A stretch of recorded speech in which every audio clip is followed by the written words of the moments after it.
On ne badine pas avec l'amour. Alfred de Musset, 1834. 3. Scène 1. Devant le château. Entre le baron et maître Blasius. Le baron. Indépendamment de votre ivrognerie, vous êtes un bélître, maître Blasius.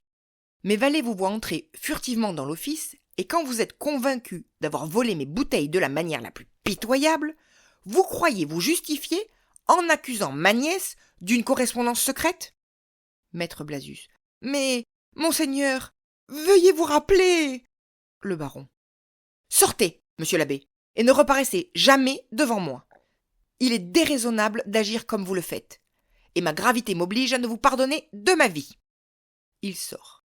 Maître Blasius le suit. Entre Perdiccas. Je voudrais bien savoir si je suis amoureux. D'un côté, cette manière d'interroger est tant soit peu cavalière pour une fille de 18 ans. D'un autre, les idées que ces nonnes lui ont fourrées dans la tête auront de la peine à se corriger. De plus, elle doit partir aujourd'hui. Diable, je l'aime, cela est sûr. Après tout, qui sait, peut-être elle répétait une leçon. Et d'ailleurs, il est clair qu'elle ne se soucie pas de moi.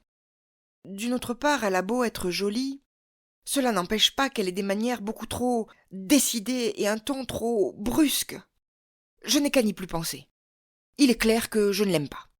Cela est certain qu'elle est jolie, mais pourquoi cette conversation d'hier ne veut-elle pas me sortir de la tête? En vérité, j'ai passé une nuit à radoter. Où vais-je donc? Ah, je vais au village. Il sort. Scène 2. Un chemin. Entre Briden. Que font-ils maintenant?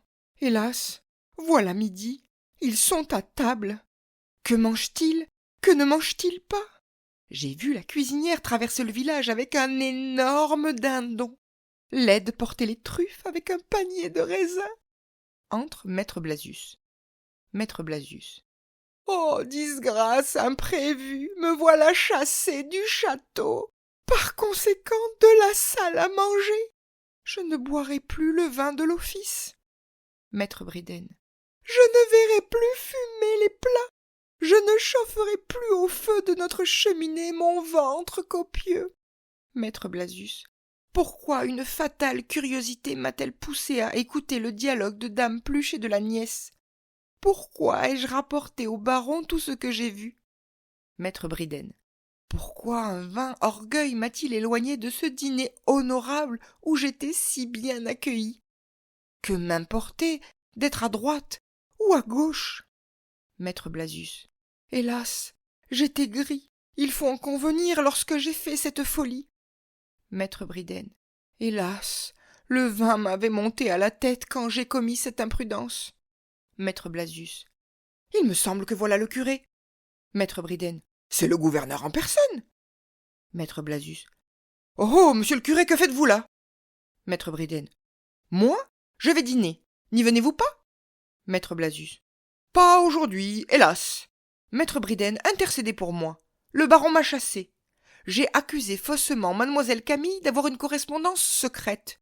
Et cependant, Dieu m'est témoin que j'ai vu, ou que j'ai cru voir dame Pluche dans la luzerne. Je suis perdu, monsieur le curé. Maître Briden. Que m'apprenez-vous là? Maître Blasius. Hélas, hélas, la vérité. Je suis en disgrâce complète pour avoir volé une bouteille. Maître Briden. Que parlez-vous, messire, de bouteilles volées à propos d'une luzerne et d'une correspondance? Maître Blasius. Je vous supplie de plaider ma cause. Je suis honnête, seigneur Briden. Ô digne seigneur Briden, je suis votre serviteur. Maître Briden à part. Ô fortune, est-ce un rêve? Je serai donc assis sur toi, ô chaise bienheureuse. Maître Blasius. Je vous serai reconnaissant d'écouter mon histoire et de vouloir bien m'excuser, brave seigneur, cher curé. Maître Briden. Cela m'est impossible, monsieur. Il est midi sonné, et je m'en vais dîner. Si le baron se plaint de vous, c'est votre affaire. Je n'intercède point pour un ivrogne. À part. Vite, volons à la grille, et toi, mon ventre, arrondis-toi. Il sort en courant. Maître Blasius, seul. Misérable Pluche! C'est toi qui paieras pour tous, oui! C'est toi qui es la cause de ma ruine! Femme éhontée, Vile entremetteuse! C'est à toi que je dois cette disgrâce, ô sainte université de Paris! On me traite d'ivrogne. Je suis perdu si je ne saisis une lettre et si je ne prouve au baron que sa nièce a une correspondance. Je l'ai vu ce matin écrire à son bureau. Patience, voici du nouveau. Passe Dame Pluche portant une lettre. Pluche, donnez-moi cette lettre. Dame Pluche. Que signifie cela? C'est une lettre de ma maîtresse que je vais mettre à la poste du village. Maître Blasius. Donnez-la-moi ou vous êtes morte. Dame Pluche. Moi? Morte? Morte, Marie Jésus, Vierge et martyre. Maître Blasius. Oui, morte, Pluche, donnez-moi ce papier. Ils se battent entre Perdicant. Perdicant. Qu'y a-t-il? Que faites-vous, Blasius? Pourquoi violenter cette femme? Dame Pluche. Rendez-moi la lettre, il me l'a prise, Seigneur, justice. Maître Blasius. C'est une entremetteuse, Seigneur. Cette lettre est un billet doux. Dame Pluche. C'est une lettre de Camille, Seigneur, de votre fiancé. Maître Blasius. C'est un billet doux à un gardeur de dindons. Dame Pluche. Tu as menti, abbé. Apprends cela de moi. Perdicant. Donnez-moi cette lettre. Je ne comprends rien à votre dispute, mais en qualité de fiancé de Camille, je m'arroge le droit de la lire. Il lit. À la sœur Louise, au couvent 2. À part. Quelle maudite curiosité me saisit malgré moi. Mon cœur bat avec force, et je ne sais ce que j'éprouve. Retirez-vous, Dame Pluche. Vous êtes une digne femme. Et Maître Blasius est un sot. Allez dîner. Je me charge de mettre cette lettre à la poste. Sortent Maître Blasius et Dame Pluche. Perdicant, seul. Que ce soit un crime d'ouvrir une lettre, je le sais trop bien pour le faire. Que peut dire Camille à cette sœur? Suis-je donc amoureux? Quel empire a pris sur moi cette singulière fille, pour que les 3 mots écrits sur cette adresse me fassent trembler la main? Cela est singulier. Blasius, en se débattant avec Dame Pluche, a fait sauter le cachet. Est-ce un crime de rompre le pli? Bon, je n'y changerai rien. Il ouvre la lettre et lit. Je pars aujourd'hui, ma chère, et tout ce qui est arrivé comme je l'avais prévu, c'est une terrible chose, mais ce pauvre jeune homme a le poignard dans le cœur. Il ne se consolera pas de m'avoir perdu. Cependant, j'ai fait tout au monde pour le dégoûter de moi. Dieu me pardonnera de l'avoir réduite au désespoir par mon refus. Hélas, ma chère, que pouvais-je y faire? Priez pour moi. Nous nous reverrons demain, et pour toujours. Tout à vous, du meilleur de mon âme. Camille. Est-il possible? Camille écrit cela? C'est de moi qu'elle parle ainsi? Moi, au désespoir de son refus? Eh, bon Dieu, si cela était vrai, on le verrait bien. Quelle honte peut-il y avoir à aimer? Elle a tout fait au monde pour me dégoûter, dit-elle, et j'ai le poignard dans le cœur. Quel intérêt peut-elle avoir à inventer un roman pareil? Cette pensée que j'avais cette nuit est-elle donc vraie? Ô femme, cette pauvre Camille a peut-être une grande piété. C'est de bon cœur qu'elle se donne à Dieu, mais elle a résolu et décrété qu'elle me laisserait au désespoir. Cela était convenu entre les bonnes amies avant de partir du couvent. On a décidé que Camille allait revoir son cousin, qu'on le lui voudrait faire épouser, qu'elle refuserait et que le cousin serait désolé. Cela est si intéressant. Une jeune fille qui fait à Dieu le sacrifice du bonheur d'un cousin. Non, non, Camille, je ne t'aime pas. Je ne suis pas au désespoir. Je n'ai pas le poignard dans le cœur, et je te le prouverai. Oui, tu sauras que j'en aime une autre avant de partir d'ici. Oh là, brave homme! Entre un paysan. Allez au château. Dites à la cuisine qu'on envoie un valet pour porter à mademoiselle Camille le billet que voici. Il écrit. Le paysan. Oui, monseigneur. Il sort. Perdicant. Maintenant à l'autre. Ah, je suis au désespoir. Oh là, Rosette, Rosette! Il frappe à une porte. Rosette ouvrant. C'est vous, monseigneur? Entrez, ma mère y est. Perdicant. Mets ton plus beau bonnet, Rosette, et viens avec moi. Rosette. Où donc? Perdicant. Je te le dirai. Demande la permission à ta mère, mais dépêche-toi. Rosette. Oui, monseigneur. Elle rentre dans la maison. Perdicant. J'ai demandé un rendez-vous à Camille et je suis sûr qu'elle y viendra. Mais, par le ciel, elle n'y trouvera pas ce qu'elle compte y trouver. Je veux faire la cour à Rosette devant Camille elle-même. Scène 3. Le petit bois. Entre Camille et le paysan. Le paysan. Mademoiselle, je vais au château porter une lettre pour vous. Faut-il que je vous la donne ou que je la remette à la cuisine, comme me l'a dit le seigneur Perdican? Camille. Donne-la-moi. Le paysan. Si vous aimez mieux que je la porte au château, ce n'est pas la peine de m'attarder. Camille. Je te dis de me la donner. Le paysan. Ce qui vous plaira. Il donne la lettre. Camille. Tiens, voilà pour ta peine. Le paysan. Grand merci. Je m'en vais, n'est-ce pas? Camille. Si tu veux. Le paysan. Je m'en vais, je m'en vais. Il sort. Camille, lisant. Perdican me demande de lui dire adieu avant de partir, près de la petite fontaine où je l'ai fait venir hier. Que peut-il avoir à me dire? Voilà justement la fontaine et je suis toute portée. Dois-je accorder ce second rendez-vous? Ah! Elle se cache derrière un arbre. Voilà Perdican qui approche avec Rosette, ma sœur de lait. Je suppose qu'il va la quitter. Je suis bien aise de ne pas avoir l'air d'arriver la première. Entre Perdican et Rosette qui s'assoit. Camille, cachée, à part. Que veut dire cela? Il l'a fait asseoir près de lui? Me demande-t-il un rendez-vous pour y venir causer avec une autre? Je suis curieuse de savoir ce qu'il lui dit. Perdican, à haute voix, de manière que Camille l'entende. Je t'aime, Rosette. Toi seule au monde, tu n'as rien oublié de nos beaux jours passés. Toi seule, tu te souviens de la vie qui n'est plus. Prends ta part de ma vie nouvelle. Donne-moi ton cœur, cher enfant. Voilà le gage de notre amour.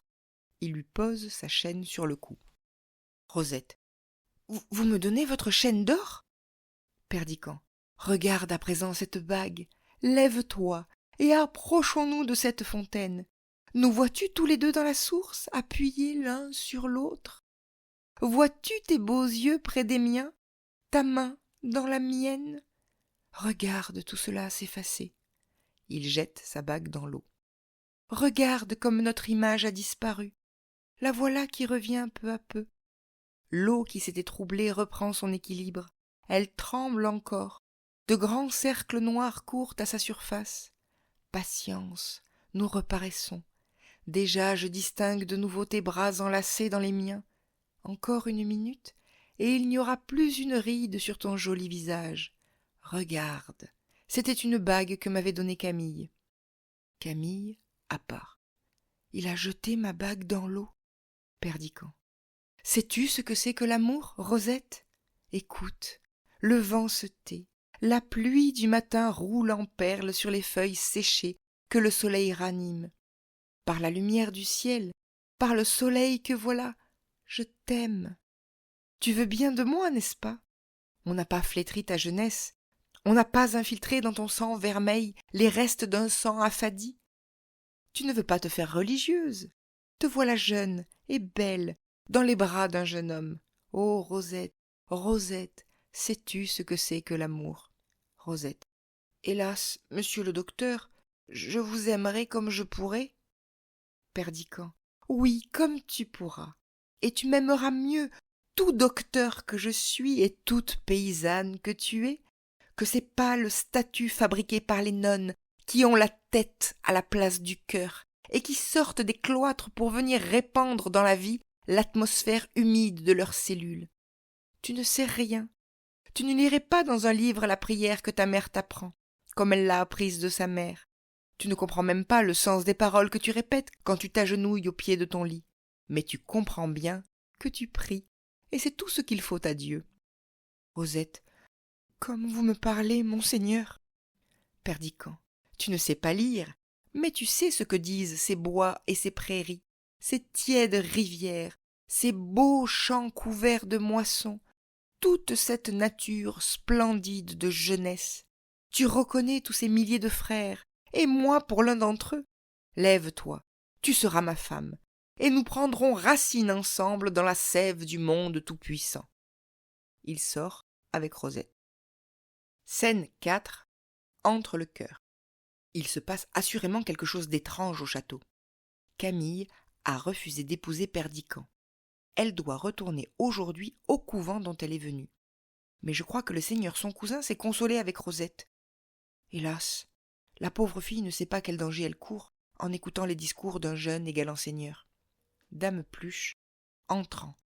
Vite, vite, qu'on selle mon âne. Le chœur. Passerez-vous comme un songe léger, ô vénérable dame? Allez-vous si promptement enfourcher derechef cette pauvre bête qui est si triste de vous porter? Dame Pluche. Dieu merci, chère canaille, je ne mourrai pas ici. Le chœur. Mourez au loin, Pluche, mamie. Mourez inconnue dans un caveau malsain. Nous ferons des vœux pour votre respectable résurrection. Dame Pluche. Voici ma maîtresse qui s'avance. À Camille, qui entre. Chère Camille, tout est prêt pour notre départ. Le baron a rendu ses comptes et mon âne est batté. Camille. Allez au diable, vous et votre âne. Je ne partirai pas aujourd'hui. Elle sort. Le chœur. Que veut dire ceci? Dame Pluche est pâle de terreur. Ses faux cheveux tentent de se hérisser. Sa poitrine siffle avec force et ses doigts s'allongent en se crispant. Dame Pluche. Seigneur Jésus, Camille a juré. Elle sort. Scène 5. Entre le baron et maître Bridden. Maître Bridden. Seigneur, il faut que je vous parle en particulier. Votre fils fait la cour à une fille du village. Le baron. C'est absurde, mon ami. Maître Bridden. Je l'ai vu distinctement passer dans la bruyère en lui donnant le bras. Il se penchait à son oreille et lui promettait de l'épouser. Le baron. Cela est monstrueux. Maître Bridden. Soyez-en convaincu, il lui a fait un présent considérable que la petite a montré à sa mère. Le baron. Au ciel! Considérable, Bridden? En quoi considérable? Maître Bridden. Pour le poids et pour la conséquence. C'est la chaîne d'or qu'il portait à son bonnet. Le baron. Passons dans mon cabinet. Je ne sais à quoi m'en tenir. Ils sortent. Scène 6. La chambre de Camille. Entre Camille et Dame Pluche. Camille. Il a pris ma lettre, dites-vous? Dame Pluche. Oui, mon enfant. Il s'est chargé de la mettre à la poste. Camille. Allez au salon, Dame Pluche, et faites-moi le plaisir de dire à Perdican que je l'attends ici. Dame Pluche sort. Il a lu ma lettre, cela est certain. Sa scène du bois est une vengeance, comme son amour pour Rosette. Il a voulu me prouver qu'il en aimait une autre que moi, et jouer l'indifférent malgré son dépit. Est-ce qu'il m'aimerait, par hasard? Elle lève la tapisserie. « Es-tu là, Rosette ?» Rosette entrant. « Oui, puis-je entrer ?» Camille. « Écoute-moi, mon enfant. Le seigneur Perdican ne te fait-il pas la cour ?» Rosette. « Hélas, oui. » Camille. « Que penses-tu de ce qu'il t'a dit ce matin ?» Rosette. « Ce matin? Où donc ?» Camille. « Ne fais pas l'hypocrite. Ce matin, à la fontaine, dans le petit bois. » Rosette. « Vous m'avez donc vue ?» Camille. « Pauvre innocente. Non, je ne t'ai pas vue. Il t'a fait de beaux discours, n'est-ce pas? Gageons qu'il t'a promis de t'épouser. » Rosette. « Comment le savez-vous ?» Camille. « Qu'importe comment je le sais. Crois-tu à ses promesses, Rosette ?» Rosette. « Comment n'y croirais-je pas? Il me tromperait donc? Pourquoi faire ?» Camille. « Perdican ne t'épousera pas, mon enfant. » Rosette. « Hélas, je n'en sais rien. » Camille. « Tu l'aimes. Pauvre fille, il ne t'épousera pas. Et la preuve, je vais te la donner. Rentre derrière ce rideau. Tu n'auras qu'à prêter l'oreille et à venir quand je t'appellerai. » Rosette sort. Camille. « Moi qui croyais faire un acte de vengeance, ferais-je un acte d'humanité? La pauvre fille a le cœur pris. » Entre Perdican. « Bonjour, cousin. Asseyez-vous. » Perdican. « Quelle toilette, Camille? À qui en voulez-vous ?» Camille. « À vous, peut-être. Je suis fâchée de n'avoir pu me rendre au rendez-vous que vous m'avez demandé. Vous aviez quelque chose à me dire ?» Perdican à part. « Voilà, sur ma vie, un petit mensonge assez gros pour un agneau sans tache. Je l'ai vu derrière un arbre écouter la conversation. Je n'ai rien à vous dire qu'un adieu, Camille. Je croyais que vous partiez. Cependant, votre cheval est à l'écurie et vous n'avez pas l'air en robe de voyage. » Camille. « J'aime la discussion. Je ne suis pas bien sûre de ne pas avoir eu envie de me quereller encore avec vous. » Perdican. « À quoi sert de se quereller quand le raccommodement est impossible? Le plaisir des disputes, c'est de faire la paix. » Camille. « Êtes-vous convaincu que je ne veuille pas la faire ?» Perdican. « Ne raillez pas. Je ne suis pas de force à vous répondre. » Camille. « Je voudrais qu'on me fît la cour. » Je ne sais pas si c'est que j'ai une robe neuve, mais j'ai envie de m'amuser. Vous m'avez proposé d'aller au village. Allons-y, je veux bien. Mettons-nous en bateau. J'ai envie d'aller dîner sur l'herbe ou de faire une promenade dans la forêt. Fera-t-il clair de lune ce soir? Cela est singulier. Vous n'avez plus au doigt la bague que je vous ai donnée? Perdican. Je l'ai perdue. Camille. C'est donc pour cela que je l'ai trouvée. Tenez, Perdican, la voilà. Perdican. Est-ce possible? Où l'avez-vous trouvée? Camille. Vous regardez si mes mains sont mouillées, n'est-ce pas? En vérité, j'ai gâté ma robe de couvent pour retirer ce petit hocher d'enfant de la fontaine. Voilà pourquoi j'en ai mis une autre, et je vous dis, cela m'a changé. Mettez donc cela à votre doigt. Perdican. Tu as retiré cette bague de l'eau, Camille, au risque de te précipiter? Est-ce un songe? La voilà. C'est toi qui me la mets au doigt. Ah, Camille, pourquoi me le rends-tu, ce triste gage d'un bonheur qui n'est plus? Parle, coquette et imprudente fille, pourquoi pars-tu? Pourquoi restes-tu? Pourquoi d'une heure à l'autre changes-tu d'apparence et de couleur, comme la pierre de cette bague à chaque rayon de soleil? Camille. Connaissez-vous le cœur des femmes, Perdican? Êtes-vous sûr de leur inconstance? Et savez-vous si elles changent réellement de pensée en changeant quelquefois de langage? Il y en a qui disent que non. Sans doute il nous faut souvent jouer un rôle, souvent mentir. Vous voyez que je suis franche. Mais êtes-vous sûr que tout mente dans une femme lorsque sa langue ment? Avez-vous bien réfléchi à la nature de cet être faible et violent, à la rigueur avec laquelle on le juge, aux principes qu'on lui impose? Et qui sait si, forcé à tromper par le monde, la tête de ce petit être sans cervelle ne peut pas y prendre plaisir, et mentir quelquefois par passe-temps, par folie, comme elle ment par nécessité? Perdican. Je n'entends rien à tout cela, et je ne mens jamais. Je t'aime, Camille, voilà tout ce que je sais. Camille. Vous dites que vous m'aimez, et vous ne mentez jamais? Perdican. Jamais. Camille. En voilà une qui dit pourtant que cela vous arrive quelquefois. Elle lève la tapisserie. Rosette paraît dans le fond, évanouie sur une chaise. Que répondrez-vous à cet enfant, Perdican, lorsqu'elle vous demandera des comptes de vos paroles? Si vous ne mentez jamais, d'où vient donc qu'elle s'est évanouie en vous entendant me dire que vous m'aimez? Je vous laisse avec elle. Tâchez de la faire revenir. Elle veut sortir. Perdican. Un instant, Camille. Écoutez-moi. Camille. Que voulez-vous me dire? C'est à Rosette qu'il faut parler. Je ne vous aime pas, moi. Je n'ai pas été chercher par dépit cette malheureuse enfant au fond de sa chaumière pour en faire un appât, un jouet. Je n'ai pas répété imprudemment devant elle des paroles brûlantes adressées à une autre. Je n'ai pas feint de jeter au vent pour elle le souvenir d'une amitié chérie. Je ne lui ai pas mis ma chaîne au cou. Je ne lui ai pas dit que je l'épouserais. Perdican. Écoutez-moi, écoutez-moi. Camille. N'as-tu pas souri tout à l'heure, quand je t'ai dit que je n'avais pu aller à la fontaine? Eh bien oui, j'y étais, et j'ai tout entendu. Mais Dieu m'en est témoin. Je ne voudrais pas y avoir parlé comme toi. Que feras-tu de cette fille-là, maintenant, quand elle viendra, avec tes baisers ardents sur les lèvres, te montrer en pleurant la blessure que tu lui as faite? Tu as voulu te venger de moi, n'est-ce pas, et me punir d'une lettre écrite à mon couvent? Tu as voulu me lancer à tout prix quelque trait qui pût m'atteindre? Et tu comptais pour rien que ta flèche empoisonnée traversât cet enfant, pourvu qu'elle me frappât derrière elle? Je m'étais vanté de t'avoir inspiré quelque amour et de te laisser quelque regret. Cela t'a blessé dans ton noble orgueil? Eh bien, apprends-le de moi. Tu m'aimes, entends-tu?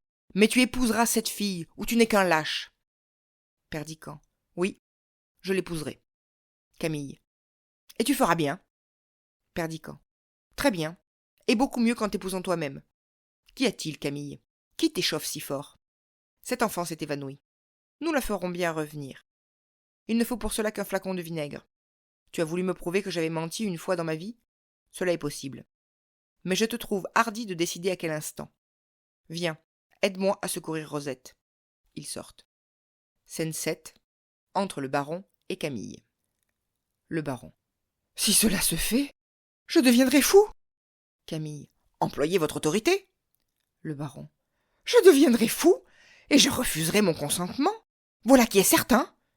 Camille. Vous devriez lui parler et lui faire entendre raison. Le baron. Cela me jettera dans le désespoir pour tout le carnaval, et je ne paraîtrai pas une fois à la cour. C'est un mariage disproportionné. Jamais on n'a entendu parler d'épouser la sœur de lait de sa cousine. Cela passe toute espèce de borne. Camille. Faites-le appeler et dites-lui nettement que ce mariage vous déplaît. Croyez-moi, c'est une folie, et il ne résistera pas. Le baron. Je serai vêtu de noir cet hiver. Tenez-le pour assuré. Camille. Mais parlez-lui, au nom du ciel. C'est un coup de tête qu'il a fait. Peut-être n'est-il déjà plus temps. S'il en a parlé, il le fera. Le baron. Je vais m'enfermer, pour m'abandonner à la douleur. Dites-lui s'il me demande que je suis enfermée, et que je m'abandonne à ma douleur de le voir épouser une fille sans nom. Il sort. Camille. Ne trouverais-je pas ici un homme de cœur? En vérité, quand on en cherche, on est effrayé de sa solitude. Entre Perdiccas. Eh bien, cousin, à quand le mariage? Perdiccas. Le plus tôt possible. J'ai déjà parlé au notaire, au curé et à tous les paysans. Camille. Vous comptez donc réellement que vous épouserez Rosette? Perdiccas. Assurément. Camille. Qu'en dira votre père? Perdiccas. Tout ce qu'il voudra. Il me plaît d'épouser cette fille. C'est une idée que je vous dois. Et je m'y tiens. Faut-il vous répéter les lieux communs les plus rebattus sur sa naissance et sur la mienne? Elle est jeune et jolie et elle m'aime. C'est plus qu'il n'en faut pour être 3 fois heureux. Qu'elle ait de l'esprit ou qu'elle n'en ait pas, j'aurais pu trouver pire. On criera et on raillera, je m'en lave les mains. Camille. Il n'y a là rien de risible, vous faites très bien de l'épouser, mais je suis fâchée pour vous d'une chose. C'est qu'on dira que vous l'avez fait par dépit. Perdiccas. Vous êtes fâché de cela? Oh que non. Camille. Si, j'en suis vraiment fâché pour vous. Cela fait du tort à un jeune homme de ne pouvoir résister à un moment de dépit. Perdiccas. Soyez-en donc fâché. Quant à moi, cela m'est bien égal. Camille. Mais vous n'y pensez pas, c'est une fille de rien. Perdiccas. Elle sera donc de quelque chose, lorsqu'elle sera ma femme. Camille. Elle vous ennuiera avant que le notaire ait mis son habit neuf et ses souliers pour venir ici. Le cœur vous lèvera au repas de noces, et le soir de la fête, vous lui ferez couper les mains et les pieds, comme dans les contes arabes, parce qu'elle sentira le ragoût. Perdiccas. Vous verrez que non. Vous ne me connaissez pas. Quand une femme est douce et sensible, fraîche, bonne et belle, je suis capable de me contenter de cela. Oui, en vérité, jusqu'à ne pas me soucier de savoir si elle parle latin. Camille. Il est à regretter qu'on ait dépensé tant d'argent pour vous l'apprendre. C'est 3000 écus de perdus. Perdiccas. Oui, on aurait mieux fait de les donner aux pauvres. Camille. Ce sera vous qui vous en chargerez, du moins pour les pauvres d'esprit. Perdiccas. Et ils me donneront en échange le royaume des cieux, car il est à eux. Camille. Combien de temps durera cette plaisanterie? Perdiccas. Quelle plaisanterie? Camille. Votre mariage avec Rosette? Perdiccas. Bien peu de temps. Dieu n'a pas fait de l'homme une œuvre de durée, 30 ou 40 ans tout au plus. Camille. Je suis curieuse de danser à vos noces. Perdiccas. Écoutez-moi, Camille, voilà un ton de persiflage qui est hors de propos. Camille. Il me plaît trop pour que je le quitte. Perdiccas. Je vous quitte donc vous-même, car j'en ai tout à l'heure assez. Camille. Allez-vous chez votre épousée? Perdiccas. Oui, j'y vais de ce pas. Camille. Donnez-moi donc le bras, j'y vais aussi. Entre Rosette. Perdiccas. Te voilà, mon enfant, viens, je veux te présenter à mon père. Rosette, se mettant à genoux. Monseigneur, je viens vous demander une grâce. Tous les gens du village à qui j'ai parlé ce matin m'ont dit que vous aimiez votre cousine, et que vous ne m'avez fait la cour que pour vous divertir tous deux. On se moque de moi quand je passe, et je ne pourrai plus trouver de mari dans le pays après avoir servi de risée à tout le monde. Permettez-moi de vous rendre le collier que vous m'avez donné, et de vivre en paix chez ma mère. Camille. Tu es une bonne fille, Rosette, garde ce collier, c'est moi qui te le donne, et mon cousin prendra le mien à la place. Quant à un mari, n'en sois pas embarrassé, je me charge de t'en trouver un. Perdiccas. Cela n'est pas difficile, en effet. Allons, Rosette, viens, que je te mène à mon père. Camille. Pourquoi? Cela est inutile. Perdiccas. Oui, vous avez raison. Mon père nous recevrait mal. Il faut laisser passer le premier moment de surprise qu'il a éprouvé. Viens avec moi, nous retournerons sur la place. Je trouve plaisant qu'on dise que je ne t'aime pas quand je t'épouse. Pardieu, nous les ferons bien taire. Il sort avec Rosette. Camille. Que se passe-t-il donc en moi? Il l'emmène, d'un air bien tranquille. Cela est singulier. Il me semble que la tête me tourne. Est-ce qu'il l'épouserait tout de bon? Oh là, Dame Pluche, n'y a-t-il donc personne ici? Entre un valet. Courez après le seigneur Perdican, dites-lui vite qu'il remonte ici, j'ai à lui parler. Le valet sort. Mais qu'est-ce donc que tout cela? Je n'en puis plus, mes pieds refusent de me soutenir. Rentre Perdican. Perdican. M'avez-vous demandé, Camille? Camille. Non, non. Perdican. En vérité, vous voilà pâle. Qu'avez-vous à me dire? Vous m'avez fait rappeler pour me parler. Camille. Non, non. Oh, Seigneur Dieu. Elle sort. Scène 8. Un oratoire. Entre Camille. Elle se jette au pied de l'autel. M'avez-vous abandonné? Oh mon Dieu. Vous le savez. Lorsque je suis venue, j'avais juré de vous être fidèle. Quand j'ai refusé de devenir l'épouse d'un autre que vous, j'ai cru parler sincèrement devant vous et ma conscience. Vous le savez, mon père. Ne voulez-vous donc plus de moi? Oh, pourquoi faites-vous mentir la vérité elle-même? Pourquoi suis-je si faible? Ah, malheureuse, je ne puis plus prier. Entre Perdican. Perdican. Orgueil, le plus fatal des conseillers humains. Qu'es-tu venu faire entre cette fille et moi? La voilà, pâle et effrayée, qui presse sur les dalles insensibles son cœur et son visage. Elle aurait pu m'aimer, et nous étions nés l'un pour l'autre. Qu'es-tu venu faire sur nos lèvres? Orgueil, lorsque nos mains allaient se joindre. Camille. Qui m'a suivi? Qui parle sous cette voûte? Est-ce toi, Perdican? Perdican. Insensés que nous sommes, nous nous aimons. Quel songe avons-nous fait, Camille? Quelles vaines paroles, quelle misérable folie ont passé comme un vent funeste entre nous deux. Lequel de nous a voulu tromper l'autre? Hélas, cette vie est elle-même un si pénible rêve. Pourquoi encore y mêler les nôtres? Ô mon Dieu, le bonheur est une perle si rare dans cet océan d'ici-bas. Tu nous l'avais donné, pécheur céleste, tu l'avais tiré pour nous des profondeurs de l'abîme, cet inestimable joyau. Et nous, comme des enfants gâtés que nous sommes, nous en avons fait un jouet. Le vert sentier qui nous menait l'un vers l'autre avait une pente si douce. Il était entouré de buissons si fleuris, il se perdait dans un si tranquille horizon. Il a bien fallu que la vanité, le bavardage et la colère vinssent jeter leurs rochers informes sur cette route céleste qui nous aurait conduits à toi dans un baiser. Il a bien fallu que nous nous fissions du mal, car nous sommes des hommes. Ô insensé, nous nous aimons. Il la prend dans ses bras. Camille. Oui, nous nous aimons, Perdican. Laisse-moi le sentir sur ton cœur. Ce Dieu qui nous regarde ne s'en offensera pas. Il veut bien que je t'aime. Il y a 15 ans qu'il le sait. Perdican. Chère créature, tu es à moi. Il l'embrasse. On entend un grand cri derrière l'autel. Camille. C'est la voix de ma sœur de lait. Perdican. Comment est-elle ici? Je l'avais laissée dans l'escalier lorsque tu m'as fait rappeler. Il faut donc qu'elle m'ait suivi sans que je m'en sois aperçue. Camille. Entrons dans cette galerie, c'est là qu'on a crié. Perdican. Je ne sais ce que j'éprouve. Il me semble que mes mains sont couvertes de sang. Camille. La pauvre enfant nous a sans doute épiés. Elle s'est encore évanouie. Vite! Portons-lui secours. Hélas, tout cela est cruel. Perdican. Non. En vérité, je n'entrerai pas. Je sens un froid mortel qui me paralyse. Vas-y, Camille, et tâche de la ramener.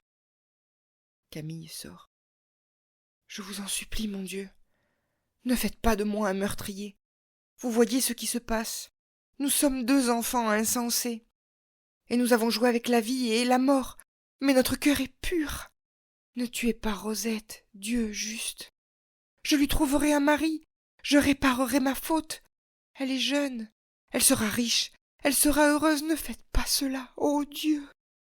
Vous pouvez bénir encore 4 de vos enfants. Eh bien, Camille, qu'y a-t-il? Camille rentre. Camille. Elle est morte. Adieu, Perdican.